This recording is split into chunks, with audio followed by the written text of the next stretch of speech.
Hi, my name is Ashlyn Reed. I'm with the Seguin Economic Development Corporation, and welcome to the Seguin Youth Career Expo.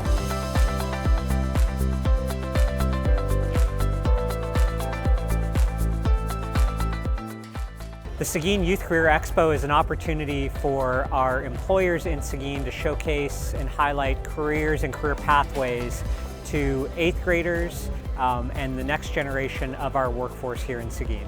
Today is so important because Seguin is on a path for huge, tremendous growth, and these kids need to be excited about what they can contribute back to our community. It's not just like it used to be when we were in a little town and nothing was going on here and you wanted to leave to go find other things to do. It's all coming here. It's important for these kids to know that businesses are growing, the community's growing, and they can give their talents right back to the community right here at home, and that's exciting. It's important to reach these kids or getting connected with them early so that you can show them the different pathways that are out there. So for us, as far as audio video production goes and graphic design, we want to make sure that we bring that equipment and show them, you're going to get your hands on this, you're going to get dirty doing this stuff, and you're going to mess up, but it's okay because that's how you learn. This is a place to learn, and that's what we have available for you. So many opportunities in this small town of Seguin, engineering, manufacturing, the medical.